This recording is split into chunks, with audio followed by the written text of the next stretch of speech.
ఉత్తరాఖండ్ ధరాలిలో ఇంకా సహాయక చర్యలు కొనసాగుతున్నాయి. భారీ వర్షాల కారణంగా సహాయక చర్యలకు ఆటంకం కలుగుతోంది. పెద్ద ఎత్తున సహాయక బృందాలు చేరుకొని గాలింపు చర్యలు చేపట్టారు. వర్షాల కారణంగా నెమ్మదిగా కొనసాగుతున్నాయి గాలింపు చర్యలు. ఇప్పటి వరకు క్లౌడ్ బరస్ట్ కారణంగా 150 మందికి పైగా మరణించినట్లు అనుమానిస్తున్నారు. ఇందుకు సంబంధించి అధికారిక ప్రకటన ఇంకా వెలువడాల్సి ఉంది. క్లౌడ్ బరస్ట్ కారణంగా ధరాలి గ్రామం నామరూపాలు లేకుండా పోయింది. గ్రామంలోని ఇళ్లన్నీ శిథిలాలుగా మారిపోయాయి.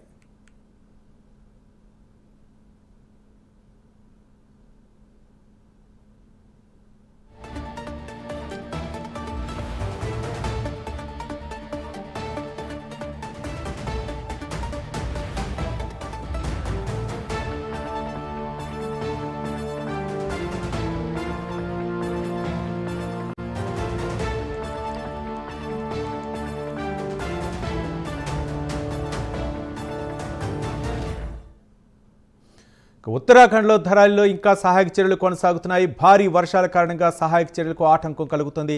పెద్ద ఎత్తున సహాయక బృందాలు చేరుకొని గాలింపు చర్యలు చేపట్టాయి.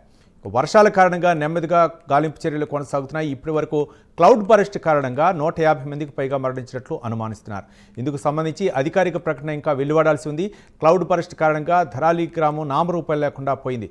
గ్రామంలోని ఇళ్లన్నీ శిథిలాలుగా మారిపోయాయి. దీనిపై మరింత సమాచారం మా నేషనల్ బ్యూరో చీఫ్ కళ అందిస్తారు. కళ, చెప్పండి, ఏంటి ధరాలి గ్రామం ప్రస్తుత పరిస్థితి ఏంటి?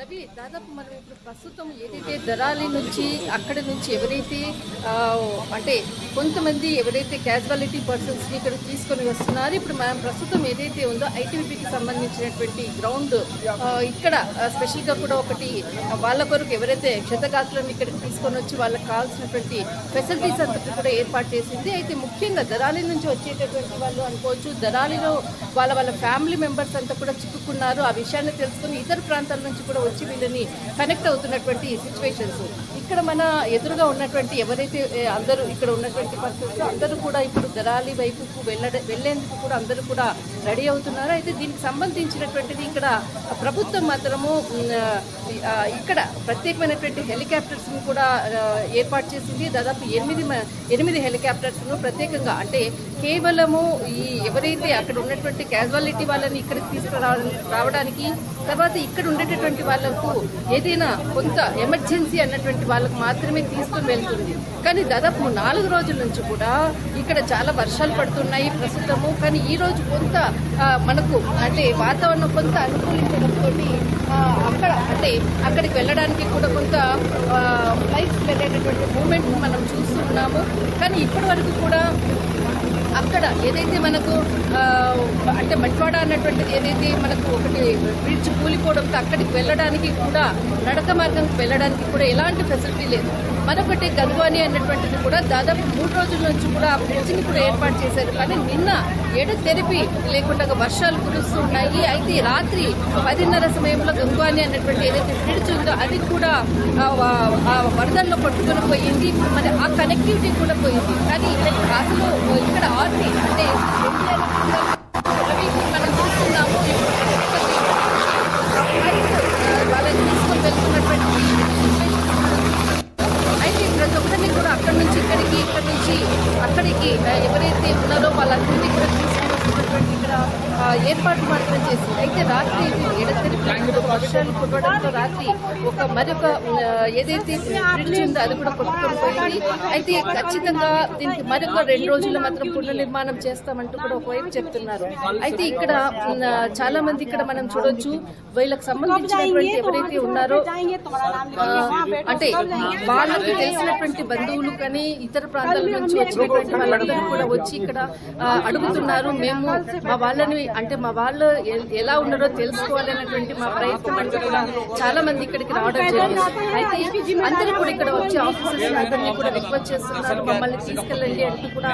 ఎందుకంటే ఇక్కడ ఉన్నటువంటి ఏదైతే 8 హెలికాప్టర్లు అనుకోవచ్చు, అక్కడి నుంచి ఎమర్జెన్సీ తీసుకొని వచ్చేటటువంటి వాళ్ళని మనకి చాలా ఇంపార్టెంట్. తర్వాత ఇక్కడ వాళ్ళని కొంత అంటే సిచ్యువేషన్ ని బట్టేసేసి ఇక్కడ వీళ్ళని తీసుకొని వెళ్తున్నారు. ఇక్కడ అక్కడికి కావాల్సినటువంటి ఏదైతే ఎక్విప్మెంట్స్ ఉందో ఆ ఎక్విప్మెంట్స్ అన్నింటినీ కూడా తీసుకొని వెళ్తున్నారు. ఇక్కడ మనం చూస్తున్నాము హెలికాప్టర్ కూడా వస్తుంది. అయితే దాంట్లో ఉన్నటువంటి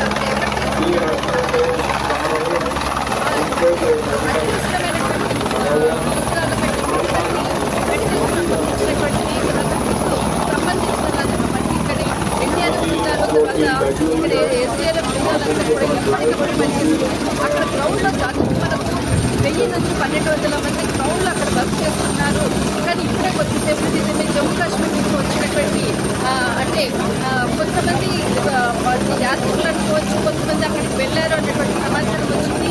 అయితే ఇక్కడ జమ్మూ కాశ్మీర్ ఇద్దరు అంటే ఆర్మీ ఆఫీసర్స్ కొంత వాళ్ళ గాయాలైనట్లు కూడా కొంత సమాచారం ఉంది. ఇక్కడ అధికారికంగా ప్రకటించలేదు. ఇక్కడ అంటే ఇక్కడ లైవ్ లొకేషన్లో నేను ఉండడంతో వాళ్ళని తీసుకుని అంబులెన్స్ తీసుకుని వెళ్తున్నప్పుడు ఆ విజువల్స్ని చూడడం జరిగింది. కానీ కొంత సమాచారాన్ని కూడా కొంత ఓపెన్గా వచ్చడం జరిగింది. అక్కడి నుంచి అందరినీ కూడా ఇక్కడికి తీసుకుని ప్రస్తుతం హాస్పిటల్స్ ఎమర్జెన్సీలో ఉన్నటువంటి వాళ్ళని కూడా ఎయిమ్స్లో ఏర్పాటు చేస్తున్నారు. ఇక్కడ మనం ఇక్కడ చూస్తున్నాము, వీళ్ళందరూ కూడా అక్కడి నుంచి వస్తున్నటువంటి వాళ్ళు దళారీ నుంచి తీసుకుని వస్తున్నటువంటి అందరూ కూడా ఇక్కడికి వస్తున్నారు. వాళ్ళందరూ కూడా आप कहाँ से आया? हम हर्षिल से। हर्षिल से उधर कैसे अभी ठीक है थोड़ा सा। अच्छा हाँ जी। అయితే చాలా మంది ప్రస్తుత పరిస్థితి మాత్రం ఈ విధంగా ఉంది. అందరినీ కూడా రప్పించేటటువంటి ప్రయత్నం చేస్తున్నారు. రవి రైట్ కల అంటే దాదాపు అక్కడ క్లౌడ్ బరస్ట్ కారణంగా కూడా సహాయ చర్యలు అయితే కొనసాగలేకపోయి ఇప్పుడైతే మాత్రం కొంచెం వాతావరణం అనుకూలంగా ఉంటుందో ఇప్పుడు సహాయక చర్యలు కొనసాగుతున్నాయని చెప్పేసి మీరు చెప్తున్న సమాచారం ప్రకారం మొత్తానికి అంటే వాళ్ళు ఎవరైనా మాట్లాడే అవకాశాలు ఉన్నాయనుకోవచ్చా కళ? అంటే వాళ్ళు ఎలాంటి ఇబ్బందులు ఎదుర్కొంటున్నారు, మరో పక్క ఎలాంటి సహాయం కోసం ఎదురు చూస్తున్నారు అనుకోవచ్చు కళ? ఎస్ రవి, ఇప్పుడు మనకు ఇక్కడ ఉండేటటువంటి వాళ్ళందరూ కూడా వాళ్ళ ఫ్యామిలీ మెంబర్స్ కొరకు వెయిట్ చేస్తున్నటువంటి వాళ్ళు. ఒక్కసారి వాళ్ళని మాట్లాడే ప్రయత్నం చేద్దాము. జీ आप कहाँ से आए? हम तो यहाँ अच्छा ठीक है। अच्छा अभी कहाँ जा रहे हैं आप? हम धराली जा रहे हैं। अच्छा ठीक है, मतलब उधर का कोई आपका फैमिली मेंबर? ऐसे हमारे साथ किया जाता है। उधर की नहीं है, उनको दिखाइए उधर ऐसे धकेला जाता है हमें अपने ग्राउंड में घुमा के। आप लोग ये हमें ऐसे जानवर इधर घुमाया जा रहा है, हमें पूरा ग्राउंड में घुमा के इधर से उधर जाओ, उधर से उधर जाओ, ऐसे हरकत ये कर्मचारी लोग कर रहे हैं। अभी उधर का फैमिली से कितने लोग हैं आपका? कुछ कोई नहीं गया है, हम लोग यहीं पर ऊपर हमारा भाई मिसिंग है, कोई जीजा मिसिंग है, सारे रिलेटिव भी मिसिंग है वहाँ पे। अच्छा, आप लोग इधर कहाँ से आए? कौन सा गाँव से? देहरादून से आ रहे हैं। देहरादून से आए। अच्छा ठीक है जी। आप कहाँ से आए माँ? अच्छा, इधर आपका जो फैमिली मेंबर्स की कौन कौन है? अच्छा, कुछ कांटेक्ट कुछ है आपका उधर? किसी से बात हो गया? कुछ बात नहीं हुआ था। अच्छा अच्छा, आप कहाँ से? आप कहाँ से? हम देहरादून से आए। अच्छा, कितने दिन हो गए ये पूरा इन्फॉर्मेशन? किसी से बात हो गई उधर से? बात सिर्फ कल हुई है, तो कल ही नेटवर्क उधर के खुले हैं धराली के, और कल ही बात हुई। उसके बाद से फिर कोई कनेक्ट नहीं है वहाँ पे, बिजली वगैरह है नहीं है, वो हमें नहीं पता। हमारा भाई को गया है उधर, लापता है। हमारे जीजा भतीजा सारे लापता है, हमारे पूरा फैमिली जितने रिलेशन है सबके हमारे वहाँ पे लापता है। और हम चाह रहे कि जो सेफ है वहाँ पे हमारे पापा है, चाचा है, ताऊ ताई है, हम उनको लेके आना चाह रहे हैं। वो ऐसे सदमे में है कि वो कह रहे कि नहीं, जब तक हमारे बच्चे नहीं निकलते यहाँ से तब तक हम नहीं जाएंगे। उनको समझाने वाला संभालने वाला कोई नहीं है। जिसको जरूरत है, जिसको नीड है, उसको ये लोग भेज नहीं रही है। और ये जो प्रशासन के जितने भी कर्मचारी हैं यहाँ पे, ये ऐसे सलूक कर रहे हैं हमारे साथ जैसे हम मेला घूमने आ रखे और हमें धक्का मार के पीछे फेंका जाता है। यहाँ से पूरे ग्राउंड में सारे में नाम लिखवा दिया, वहाँ लिखा, कुर्सी लगा के बैठे हैं, अपनी रोटी अपनी तनख्वाह अपना पका रहे हैं ये लोग। लेकिन हमें जरूरत है, हमारे साथ कुछ भी अच्छा सलूक नहीं कर रहे हैं। हमने यहाँ पे सुबह से 20 बार लाइन लगा दिया, और अपने बड़े जो अधिकारी इनके साथ सपोर्टर होंगे वो अपने गाना खुशी करके अपने लोगों को जैसे भी करके उधर का भाई का लोग मतलब जो भी इंफॉर्मेशन है उधर कैसे हालत? कोई इन्फॉर्मेशन नहीं है हमारा भाई का, किसी हॉस्पिटल में भी नहीं है, किधर भी नहीं है हमें। लेकिन हमने अपने दिल को संभाला हुआ है कि कहीं पे होगा।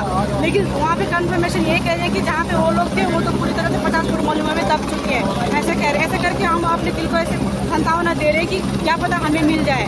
लेकिन हमारे साथ यहाँ पे कल से हम स्टे कर रहे हैं, होटल में पैसे दे के स्टे कर रहे हैं यहाँ पे डेली। बहुत परेशान है मैं। రవి, ఇప్పుడు అక్కడ నుంచి వచ్చినటువంటి ఏదైతే హెలికాప్టర్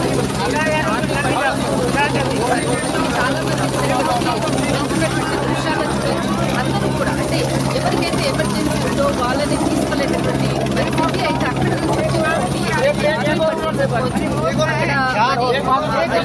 గాలి ప్రాంతంలో చిక్కుకున్నటువంటి వాళ్ళని తీసుకొని వస్తున్నటువంటి ఆర్మీ పరిస్థితి ఇక్కడ రవి ఒక అంటే వస్తున్నటువంటి దృశ్యాలను అంటే భయంతో ఇన్ని రోజులు వాళ్ళు ఉన్నారు. ఆ భయాన్ని ఇక్కడ ఒక్కసారి అంటే వాళ్ళని తీసుకొని వస్తూ ఉన్నారు. ఇలాంటి ఇలాంటి సిచ్యువేషన్స్ ఇక్కడ ఉన్నది ప్రస్తుతము. कहाँ से आए माँ? देहरादून से. అయితే ప్రస్తుతం మాత్రం వాళ్ళందరూ కూడా ఒకటి మాత్రం చెప్తున్నారు, మేము ప్రాణాలతో బయటపడ్డాము, అది చాలు మాకు అన్నట్టుగా వీళ్ళు ప్రస్తుతం ఉన్నటువంటి పరిస్థితి. రవి రైట్ కల్లా, అంటే ప్రస్తుతం అయితే సహాయక చర్యలు కొనసాగుతున్నాయి. ఓ పక్క రాష్ట్ర ప్రభుత్వం కేంద్ర ప్రభుత్వం సహకారంతో అంటే సమన్వయంతో అక్కడ సహాయక చర్యలు కొనసాగుతున్నాయి అనుకోవచ్చు. మరో పక్క అక్కడ అంటే వాళ్ళకి నివాసానికి అంటే ప్రస్తుతం ఏమైనా షెల్టర్లో వస్తే ఏమైనా కల్పిస్తున్నారా, లేకపోతే వాళ్ళ బంధువుల కోసం ఆతృతతో ఎదురు చూస్తున్నటువంటి ఆ కుటుంబ సభ్యుల ఆ వేదన అయితే వర్ణాతీతం. నేపథ్యంలో ధరాలిలో అంటే ఇప్పటికైతే మాత్రం ఎంతమందిని రెస్క్యూ చేసి వాళ్ళని రక్షించగలిగారు కళ? రవి, ఇప్పుడు నా వెబ్సైట్లో ఉన్నటువంటి ఏదైతే టెంట్ కనపడుతుందో అక్కడ నుంచి తీసుకొని వచ్చేటటువంటి వీళ్ళని ఇక్కడ కూర్చోపెట్టేసి వాళ్ళ టోటల్ ఇన్ఫర్మేషన్ అంతా తీసుకొని వాళ్ళకి కావాల్సినటువంటి అంటే వివిధ ప్రాంతాల నుంచి వచ్చినటువంటి వాళ్ళని అనుకోవచ్చు, అక్కడి నుంచి తీసుకొని వచ్చిన వాళ్ళని కూర్చోపెట్టి వాళ్ళ టోటల్ డాటా అంతా తీసుకొని సమాచారాన్ని మాత్రం సేకరిస్తున్నారు. అయితే ఎక్కడ కూడా ఇప్పుడు కూడా కొంచెం ఏసీ కూడా ఇక్కడికి రావడం జరిగింది. చెప్పారు అంటే మనకి టోటల్ సమాచారం రావాలి అంటే కొంత మనకు క్లారిటీ అనేది రావాలి అంటే మాత్రం అక్కడ కనెక్టివిటీ అవుతూనే ఆ డేటా అన్నది మేము ఇవ్వగలుగుతాము. ఇప్పటివరకు ఎలాంటి డేటా లేదు, కానీ దాదాపు ఒక అధికారికంగా ప్రకటించడానికి మాత్రం కొంత సమయం పడుతుంది. కానీ స్థానికులు మనకు గ్రౌండ్ రిపోర్ట్ల నుంచి 2 రోజుల నుంచి మనం ఏదైతే చేసామో చాలా అంటే ఒక 300కు పైగా ఖచ్చితంగా ఉంటారు అక్కడ అన్నటువంటి విషయాన్ని మాత్రం వాళ్ళు స్థానికులు చెప్తున్నారు. కానీ అధికారికంగా మనకు రావాలి అని అంటే మాత్రం మనం వెయిట్ చేయాలి. కానీ ఇప్పుడు కొద్దిసేపు క్రితము ఇక్కడ మార్నింగ్ నుంచి కూడా 5:30 నుంచి కూడా మరి ఏదైతే ఫ్లైట్స్కి సంబంధించినటువంటి రాకపోకలు కూడా స్టార్ట్ చేశారు. కానీ ఏంటంటే ఇక్కడ వెదరు అంటే సడన్గా చేంజ్ అవుతుంటుంది, ఎప్పుడు వర్షం పడుతుందో తెలియదు. వర్షం పడింది అని అంటే మాత్రము మన అక్కడ వెళ్ళాల్సినటువంటి ఏదైతే ఉందో కనెక్టివిటీ అంతా కూడా కట్ అయిపోతుంది. ఒకవైపు 4 రోజుల నుంచి కూడా ఏదైతే బ్రిడ్జ్ని అంతటిని కూడా కట్టడము, తర్వాత రాత్రి కూడా 2 కూడా ఏదైతే గంగ్వాని అనుకోవచ్చు, తర్వాత బట్వాడి అన్నటువంటి ఏదైతే బ్రిడ్జెస్ కూడా కూలిపోవడము. మరి ఎందుకనంటే అసలు చాలా కష్టం, లోపలికి వెళ్ళాలన్నా కూడా కష్టం. అంత కష్టంలో కూడా ఏదైతే ఎన్డీఆర్ఎఫ్ బృందాలు అనుకోవచ్చు, ఎస్డీఆర్ఎఫ్, ఆర్మీ ఫోర్స్ అంతా కూడా దాన్ని నిర్మాణం చేస్తున్నారు. కానీ వాతావరణం అనుకూలించకపోవడంతో మరొకసారి కూడా రాత్రి కూలిపోయినట్లు కూడా ఇప్పుడు సమాచారం అందుతుంది. ఇప్పుడు కేవలం మనకు వెదర్ సపోర్ట్ తోటే ఏదైనా ముందుకు వెళ్ళగలుగుతాము. కానీ ఇదంతా కూడా ఒక కనెక్టివిటీ రావాలి అని అంటే కూడా అక్కడ మనకు అసలు గ్రౌండ్ రిపోర్ట్ రావాలన్నా కూడా ఖచ్చితంగా కొంత సమయం పడుతుంది. రవి రైట్, థ్యాంక్ యూ కళ. మొత్తానికి ఉత్తరాఖండ్లో వరద ముంచెత్తడంతో ఇక్కడ ఉన్నటువంటి ధరాలి గ్రామం అయితే మాత్రం పూర్తిగా అక్కడ వరద కారణంగా కూరుకుపోయినట్లు తెలుస్తుంది. ఇందులో శిథిలాల కింద ఎంతమంది ఉంటారనేది ఇంకా తెలియాల్సి ఉంది. మరోపక్క సహాయక చర్యలు కొనసాగుతున్నాయి. మరోపక్క క్లౌడ్ బరస్ట్ కారణంగా 4 రోజుల నుంచి కూడా అంటే అధికారులు అయితే మాత్రం తీవ్ర ప్రయత్నాలు చేస్తున్నారు. ఈరోజు వాతావరణం అనుకూలించడంతో అక్కడ సహాయక చర్యలు ముమ్మరం అయినట్లు మా నేషనల్ బ్యూరో కళ అందిస్తున్నటువంటి తాజా సమాచారం ప్రకారం తెలుస్తుంది. అక్కడైతే క్షతగాత్రులకు అయితే మాత్రం వైద్య సదుపాయం, మరో పక్క అక్కడ షెల్టర్లు కూడా ఏర్పాటు చేస్తున్న కుటుంబ సభ్యులు అయితే మాత్రం వాళ్ళ బంధువులు అంటే ధరాలి గ్రామంలో ఏ విధంగా ఉన్నారు అంటే బతికి పట్టకట్టారా అనే విధంగానే వాళ్ళందరూ కూడా ఎదురు చూస్తున్నారు. వాళ్ళందరూ క్షేమంగా రావాలని కోరుకుంటున్నారు. మరో పక్క అక్కడ గ్రామం అయితే మాత్రం వరదలో పూర్తిగా కొట్టుకుపోయినట్లు తెలుస్తుంది. ఎంతమంది క్షతగాత్రులు ఉన్నారు, వారిని ఏ విధంగా రక్షించాలనే విధంగానే అక్కడ సైనిక చర్యలు అయితే మాత్రం చేపట్టినట్టు తెలుస్తుంది. మొత్తానికి 8 హెలికాప్టర్లు అయితే సిద్ధంగా ఉంచినట్లు మా నేషనల్ బ్యూరో చీఫ్ కళ అందిస్తున్నటువంటి తాజా సమాచారం ప్రకారం తెలుస్తోంది.